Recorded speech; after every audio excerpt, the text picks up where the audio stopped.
Good afternoon. Apple. Beautiful, beautiful. Good afternoon, everyone, and welcome to the closing session of our Visions Care Summit. What a day it has been. We've explored ideas, made new connections, and really talked about important discussions. We're ending the day with one more that we are sure that will leave you eager to practice what you learned today and put it in your job field. We're joined by leaders who are not only shaping the organization, but listen, engage, and invest in the long term of our community. The following panel discussion on corporate foundation philanthropy will dive into what strong, strategic partnerships between companies and nonprofits can truly accomplish. Please join me in welcoming Robin Smith. She is the Senior Community Investments and Partnership Lead at Excelis. We have Marissa Sweeney. She's the Senior Director of Marketing of Mirabito Energy Products. We have Tina Barber, the Executive Director, Community Foundation of South Central New York. And finally, Tina Caprell, the Executive Director of Corporate Philanthropy at Syracuse University.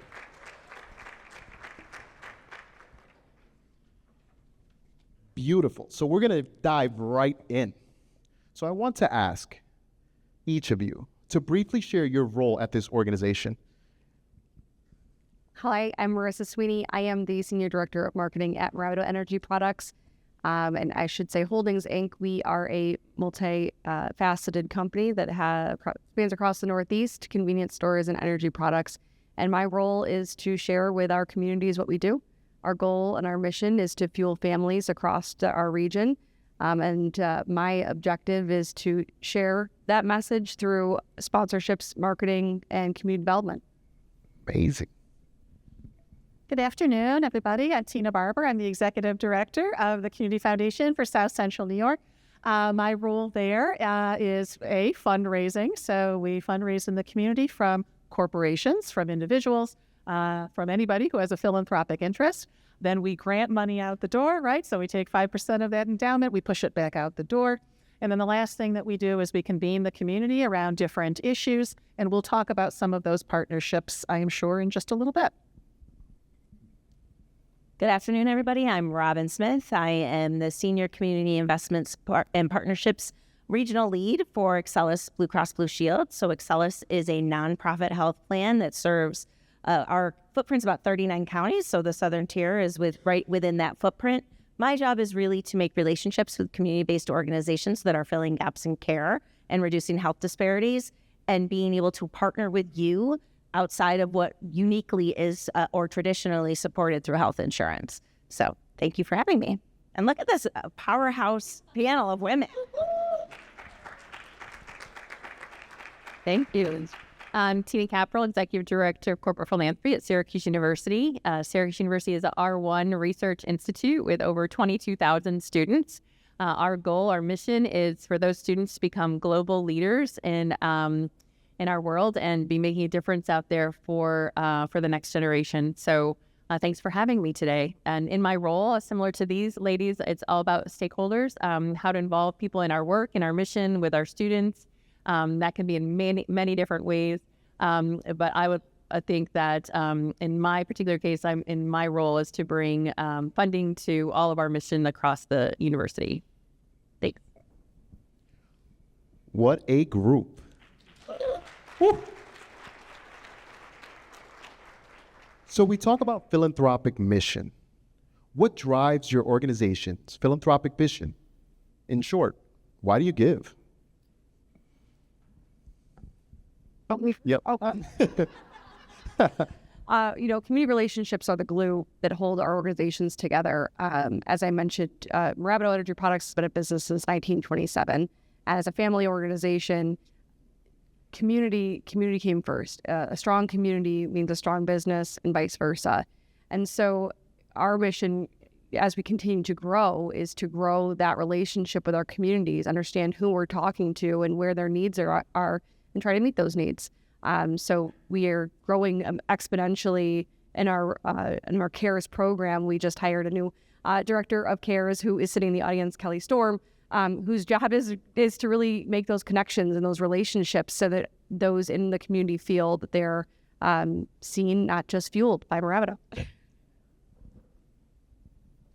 So why do we give? That's a really big question. And we have a long mission statement, but our tagline probably encapsulates it best. We connect donors who care with causes that matter. I mean, that's what we exist for. So any donor that has a charitable intent, they come to us. We hook them up with the vehicles that they need to be able to give for in perpetuity if they want.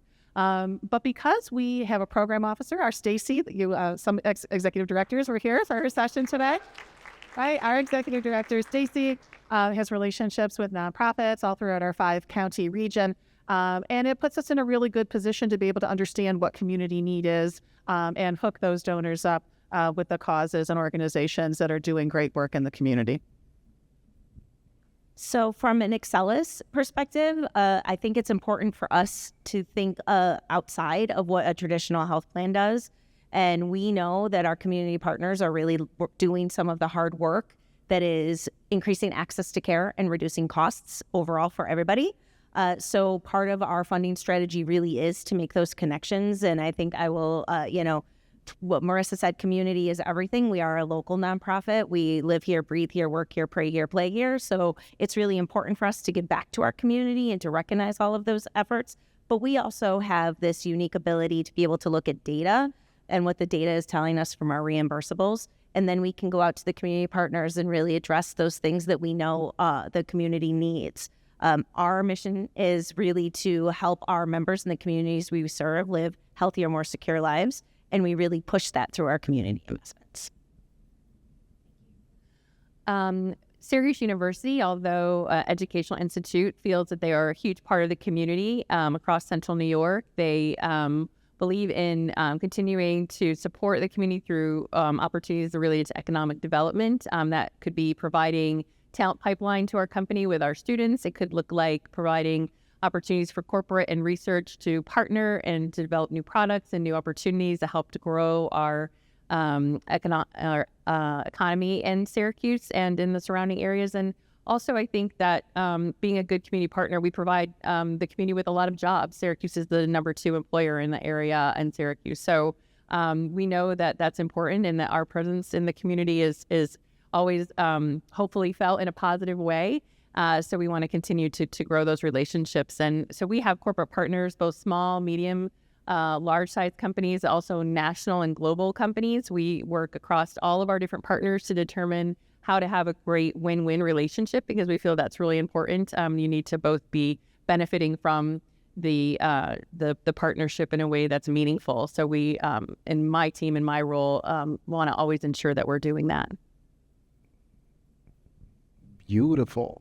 I love how you guys, again, keep putting the community first because at the end of the day, without them, we wouldn't be here. There wouldn't be that drive that we, to continue. So it leads to my next question. So many people in this room are leading and supporting nonprofit organizations. From your perspective, what makes a nonprofit partnership meaningful and successful? And I want to start with you, Tina Barber. Sure. So at the Community Foundation, we really have doubled down on trust-based philanthropy. Like that's our whole philosophy about giving. And what does that mean? It centers the organization itself as the expert. We are supporting their vision. So a good partner for us is somebody who truly wants to partner, who wants to sit down with Stacy and with Sean and myself, talk about what their aspirations are, and have us support their work through the many different funding opportunities that we have available for them. So a true partner for us is somebody who is just really invested in their mission, has a very clear goal that they want to achieve, and sees that the Community Foundation can play a role in supporting that vision. Yeah. Go with it. So for, in addition to all of the things that Tina just said, because she really did just kind of put it all perfectly. For Excellus, I think a true partner really is somebody who is actually embedded in the community. That's really important to us, who understands the needs of the community, right? You are the subject matter experts. We're here to help support those efforts that you're doing. But also, in addition, similar to what Tina said, I think being able to come to us and talk to us, to collaborate with us, it may not always be a funding opportunity at first, but there might be a volunteer opportunity. There may be other ways that we can partner with you, build that relationship, and then go from there. So I think, to your point, it's relationship building. It's about understanding what your needs are, and you understanding what our goals and our focus is, right? All of us up here who are donating dollars to organizations probably have a focus or a strategy or an objective that we need to meet or we want to meet. If we are all transparent and we're on the same page, it's only going to make that relationship that much stronger. Thank you. Agree with everything that everyone is saying so far.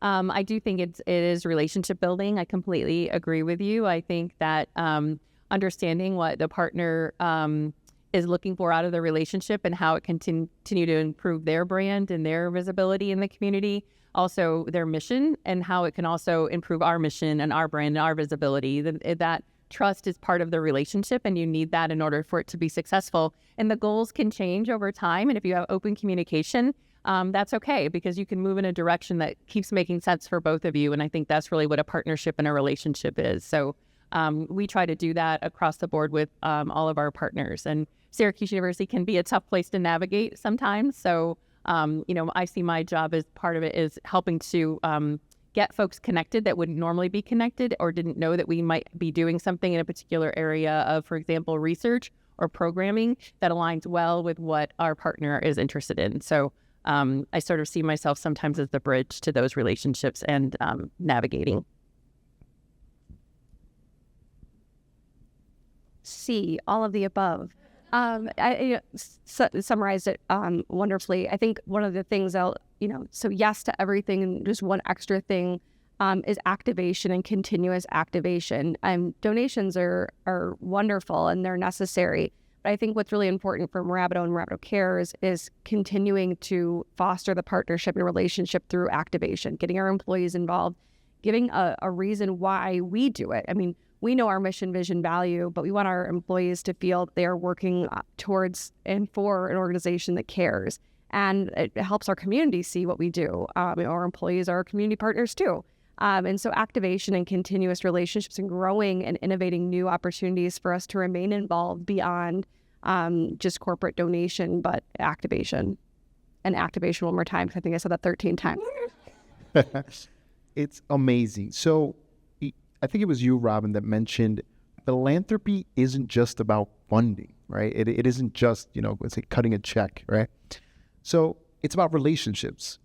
What's something that you wish more nonprofits understood when approaching a corporate or a foundation partner? And I would love to hear a piece of each and every one of you. Oh,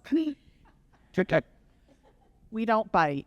I can speak with the Community Foundation. That's what I want you to know. We don't bite. Like, we often have folks come to us from really tiny organizations, and they'll say, I could never write a grant. I don't know what the heck I'm doing. And that's what we exist for at the Community Foundation. We exist to help build capacity. So that may be a check, like you said, Gustavo, but it could be a million other different things, including, showing your proposal to Stacy, and Stacy going, oh, I think this part is really good, but let's zhuzh this part up and get rid of this and add this. It's asking about other grant opportunities. It's asking, do you know any other funders, Tina? I'm still, $25,000 short. Who else do you know that may be interested in this particular project or this particular issue? So what I wish they know that maybe they don't always know is don't be afraid. That's literally what we exist for, is to push money out in the community. If we don't do that, we're not doing our job. Yes, I agree with all of that. And I think don't be afraid to ask, and ask often, right? And I think, we mentioned it before, this relationship building is really important. If I understand the work that you're doing, I will be able to go and share that with the review committee. I will be able to share that with our employees. I'll be able to share that with all of the people that are potentially reviewing and looking at your proposal. So the more you share, the more I am empowered to be able to advocate on your behalf, right? And I am one CIP person, community investments and partnership person, in all of Excellus. There's one in every single region. So, and we are supposed to know everything that's happening in our region, but we can't, right? We're just one individual. You know your clients best. You know what your clients need. So share that information with us. And if it aligns with the work that we're doing, then of course we're going to want to partner with you. So to Tina's point, talk to us often, call us. All of us know what we're doing, and we know that we're going to get asked these questions. We're not afraid to answer them, and just be open and honest with us. I think it is all about the relationship. Thank you. Although Syracuse is not a community foundation or an organization that typically gives grants or sponsorships, we do have a small community organization within Syracuse University that does support some sponsorships. And so I would say, similar to what these ladies are saying, it's important you never know who you're talking to. I would always have your elevator pitch ready. I would always be inquiring about what people do and who they know and how they're connected, and share with what you're doing, what your needs are, because you never know who, one of us might know that would be able to be helpful to you. And I do think that Syracuse University feels very strongly about partnering in the community. So we have a great relationship, for example, with the Syracuse City Schools. We know that the child poverty rate in Syracuse is 43%, which is an extraordinarily high, unacceptable number. So we're trying to support by sending, students to help with tutoring. And when we can fund different programs, like a STEM program for after school, we try to help support when we're where and when we can. But please always feel that I'm a resource. I'm happy to always try to make connections for anyone that would like to. I would say don't be afraid to get creative. I think what's really, and communication. I think that was like a theme that came through a lot of the different breakout sessions, was communication is key. I don't think you can over communicate your mission. I don't think you can over communicate what you're doing, because it's the day-to-day, and I won't say little things, but smaller, initiatives that you're putting out there that just make sure that we know that you're remaining relevant, and the community knows that you're relevant. But getting creative with what we can do beyond, the traditional or the things that you're doing. What ways can we're having a table discussion as different ways that Mirabito can contribute? Hey, we have gas stations, we have gift cards. What ways can we support your community partners that can't get to your organization to receive testing, to receive the care they need? Those are different, unique ways that Mirabito can contribute. Don't be afraid to get creative with, who the organizations are, what we have available to us and to you. That's amazing. I love how you said creativity. Want to know why? Because it shows passion. It shows passion into what you're doing. And it really sets you apart and, shows that, hey, I'm really about this community. So with that said, would anybody like to share a real example of a community partnership that stood out to you and what made it work? If you don't mind, we did a roundup campaign in our stores in the fall for the American Cancer Society, which is a national organization. But one of the things that we try to do at Mirabito is we want to make sure that whatever we're doing is benefiting the locals, the people that we're serving. So they're able to fund those donations to our locals. We remain in touch, even though that happened in October. They continue to reach out to me. Hey, this is where your donation went. And they provided these metrics that really helped me bring those to our employees, our team members, and say, hey, those dollars to our customers, those dollars that you donated provided X number of transportation to the X number of appointments. And they provided X number of stays at the Hope Lodge for people in your community. So your neighbors, your friends that that have gone to the Hope Lodge or have received transportation from the American Cancer Society, that came from your donation. And that was so impactful to provide those metrics, those small little numbers that maybe are a little bit tedious to put together, maybe not. Those touch points for me make it so much more beneficial for us to communicate the need and the reason we chose to go with the American Cancer Society in that instance. So providing information to us, a consistent communication, just makes it easier for us to make a decision and bring it to the table when we do have those conversations with figureheads that make those larger decisions on where we donate and how. So big projects require lots of people around the table. Like if you're going to make something big happen, you've got to have a broad coalition of folks around the table.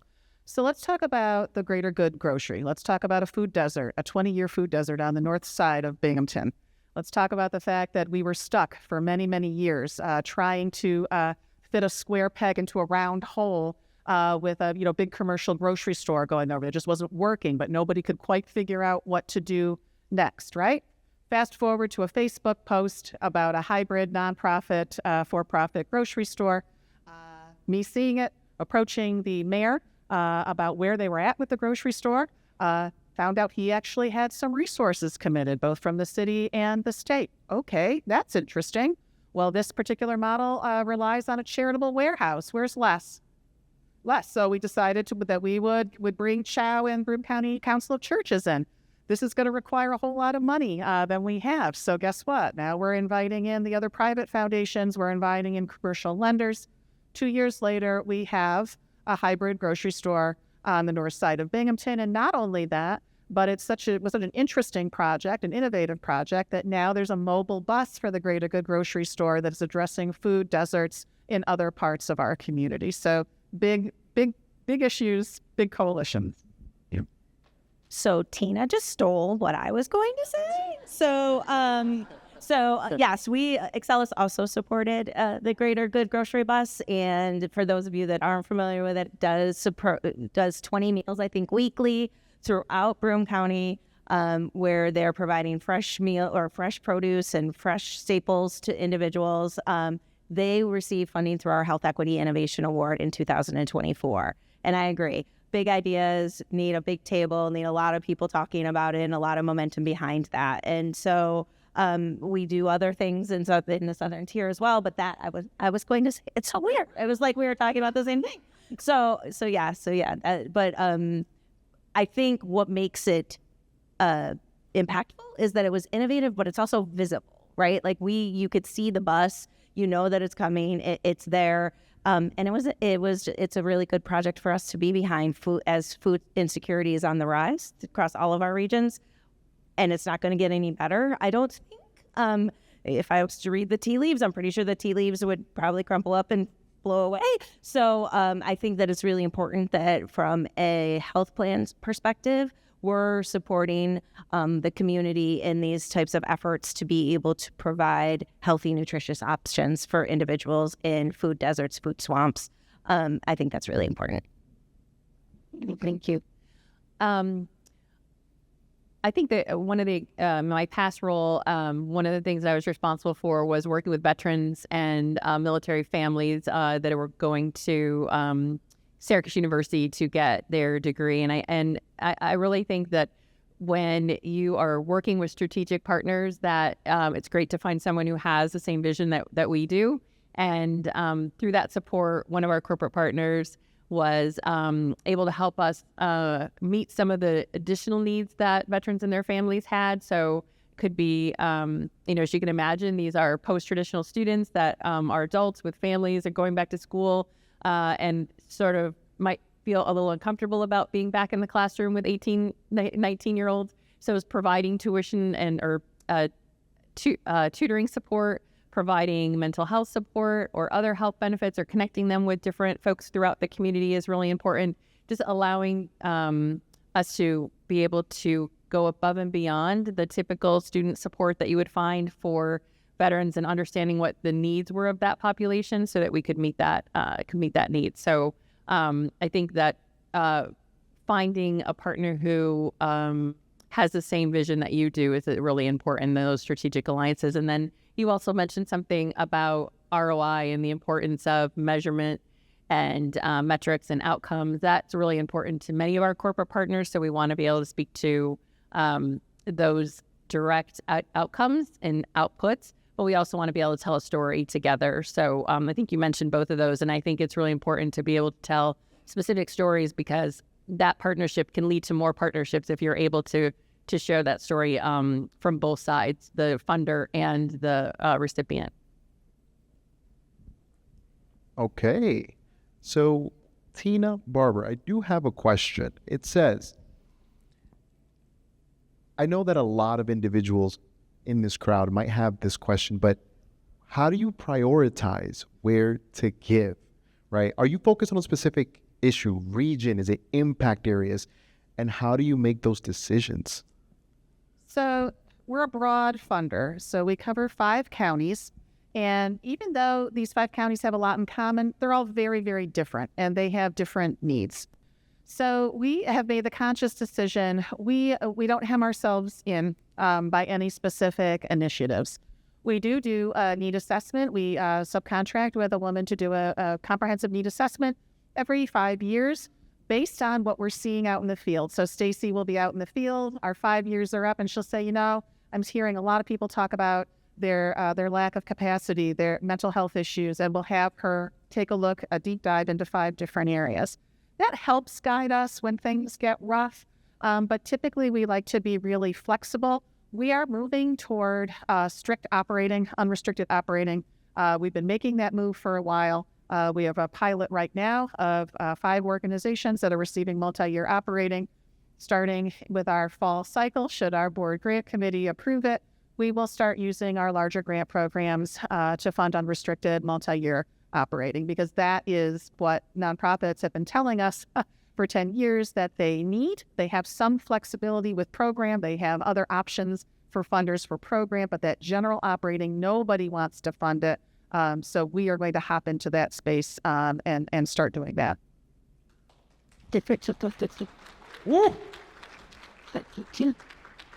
Unrestricted dollars are the best kind of dollars. So from a health plan perspective, we really have aligned ourselves with the Blue Cross Blue Shield Association. So our focus is maternal health, mental health, chronic condition management, and all areas of social determinants of health.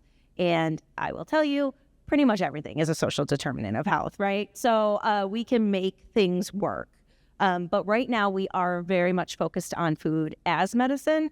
We're looking at how we've done a couple of collaborations with a few of our community partners, one in Syracuse that's been incredibly successful, where we partnered with the food bank of Central New York and Upstate Hospital, where they identified individuals who were not only had chronic condition, but also food insecurity. Each week they receive tailored boxes of food that are specific for their chronic condition with recipe cards. Every single participant in that program has reduced visits to the emergency room, reduced calls to their doctor, and they feel like they can advocate for themselves a little bit better because they have a better understanding of what their condition is. So we're really looking at how those types of programs really impact our community and our community members. And it's a twofer, right? Like their health is improving, but they also have good food at home and they're learning how to cook that food. So those are really our focus areas. Because we're a health plan, we are very health focused. But if you call me up, I could probably make anything into a social determinant of health. So I'm going to pass this back to Mirth. okay. Actually, I'm sorry. so I actually wanted to get some time back to the audience. Any questions in the audience? Would anybody love to gauge their thought process on giving or anything that we've covered? Raise your hand if here. Oh, beautiful.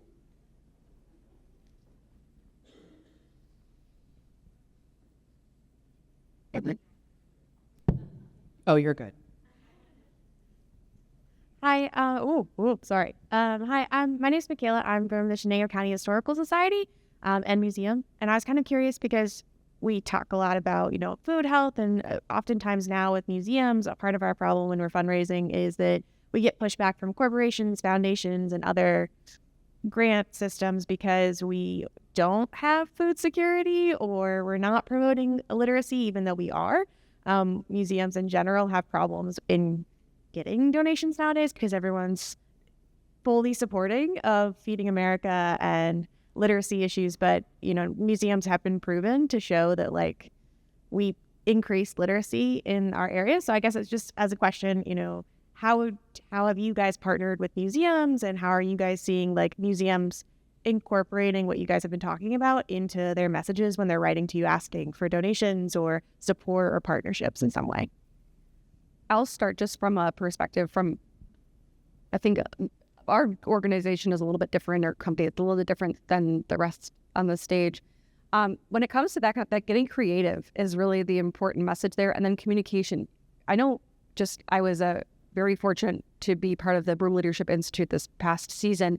And I had it was an absolute amazing experience to get to know the not-for-profits and get really deep dive into those partnerships and what you guys do.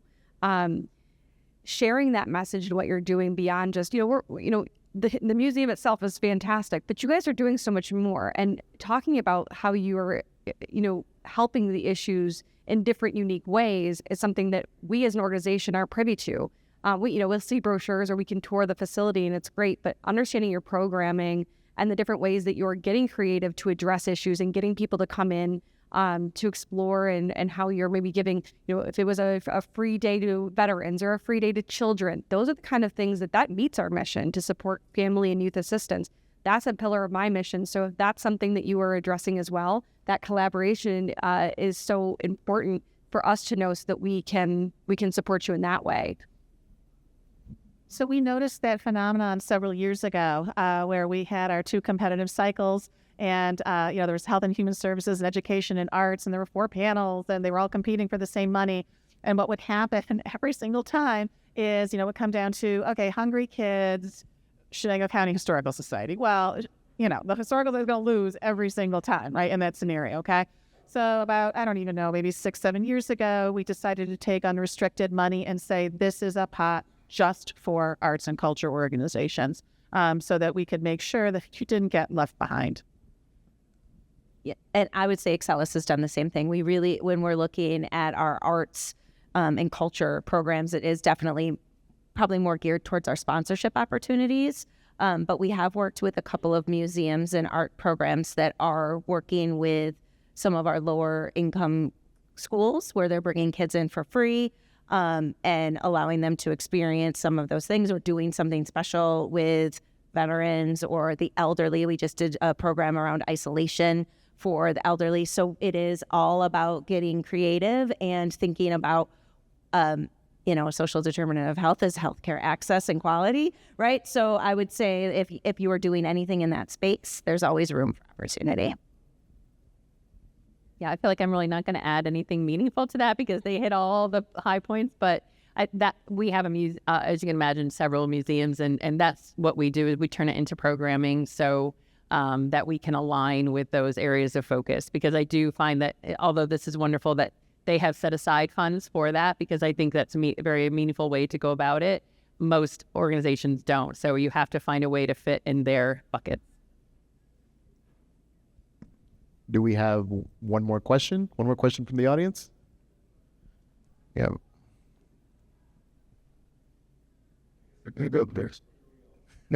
All right, so I came today as a speaker, not as not-for-profit, but we have a new not-for-profit. So my wife, a year ago, January, started Daddy's Kitchen in Shenango Forks. And in our first year, she served close to 9,500 meals. In the month of May, she served 1,800 already, right? So it's growing, and it's growing like crazy.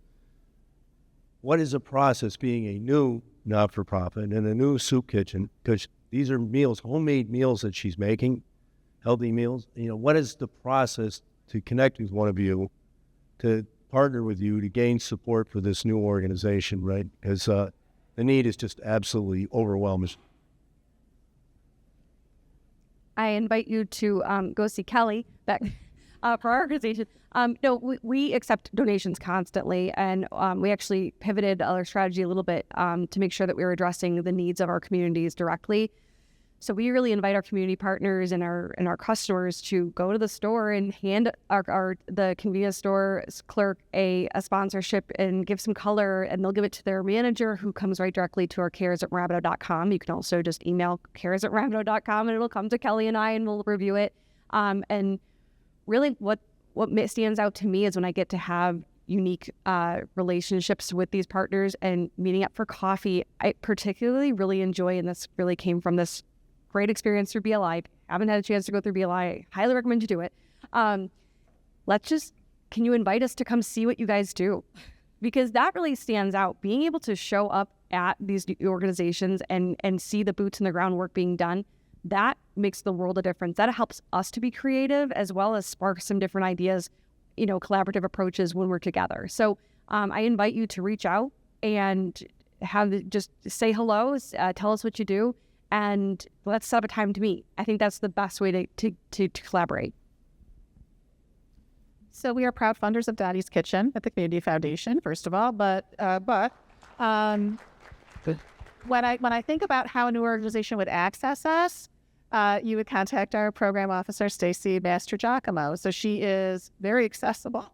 If you have an idea, if you want to run it by Stacy and figure out, is this something that you guys even fund?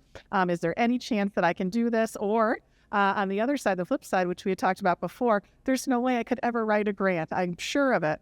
Stacy is your person. So if you've met Stacy, you have all kinds of things under one roof. You've got an advocate, a fan, an editor. You've got all these things. That's bang for the buck with the Community Foundation. So that's the threshold for us. Call Stacy. Yeah, I call Robin at Excelis. Everything that both Tina and Marissa just said, it's really just about building that relationship.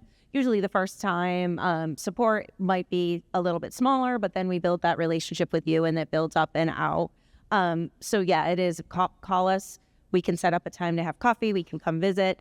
If you have volunteer opportunities, if I can get a leader to come to your organization and see all the amazing things you're doing, that is very beneficial as well. So I don't know, as a soup kitchen, if you're handing out meals and you need some staff to come over and help, that's a good way for us to start that conversation and to build that relationship. But it is all just about starting the conversation, picking up the phone, shooting an email. It's really that simple. Yeah, I would agree with all of those things. I think what I mentioned earlier about strategic alliances, thinking about how to collaborate and partner with others that can make your mission go further than what maybe you and your wife can do. I would also recommend, we did a survey and our students wanted to be more involved in the community, didn't know what was happening in the community. We started a program with Syracuse City Schools to help educate students about good nutrition and provide meals where needed. So I think, even in the places that you wouldn't think you would find partnership, you can, I would suggest. And then, this is probably something you could also ask a student to do is, particularly in our university, we have the new house for marketing. So you may not have time to tell a story or to do social media or to put together a one-pager on what your mission is. But, please think about working with students to do that for you because they're very talented, very dedicated, want to make a difference. This particular generation feels very compelled to be doing something that is going to make a difference and change lives. So I would also think about those kinds of strategic partnerships. Ladies and gentlemen, this is Rooted in Responsibility, and I want to thank our panelists today for their great thoughts. I would love everyone to join me for a round of applause.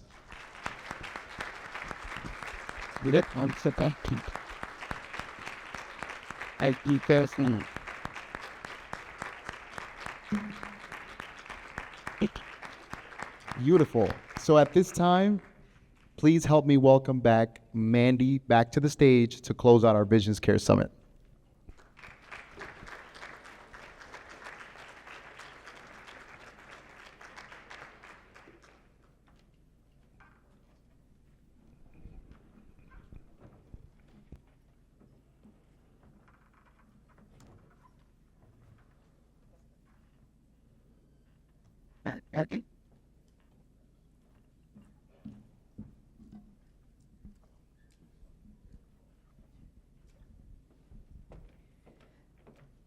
I'm kind of sad. We're to the end of the day already.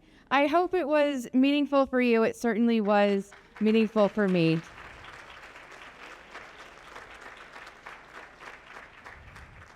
It's hard to believe that today there were over 100 different nonprofit organizations here in this room from New York, New Jersey, and Pennsylvania, all with different missions, causes, and communities they serve, but yet we all have that common thread of serving our communities. And because of a shared commitment to people, purpose, and positive impact, real seeds of change were planted today. I'd like to thank you all for being here at the very first, but I'm hoping not the last, Visions Care Summit, for your willingness to share, connect, learn, and grow with each other. To our keynote speakers, Milton and Logan, they've definitely gone back to their homes at this point in Maryland and Horseheads, but their enthusiasm that they shared with us today reminded us that embracing change can certainly lead to real growth. And to all of our speakers and panelists, thank you for your insights, guidance, and inviting everyone here to be a part of the conversation. We will all leave today with tools that we can carry and use way beyond this summit. Thank you to Laura and the team of the DoubleTree Hotel for hosting the summit and your help behind the scenes. Thank you to Annie of Brightside Coffee, if you had a little energy boost earlier today or right now, for keeping us fueled for important conversations and with everything that she was able to offer us. And thank you to our Visions team, selfishly my team, for your help in making this event a great experience for everyone.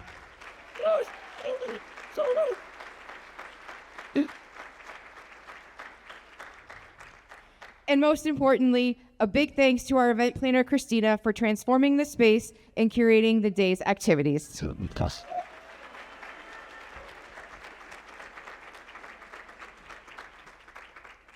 I wish you all well. Please don't be strangers. Reach out if you need anything and enjoy the rest of your day. Thank you for being here.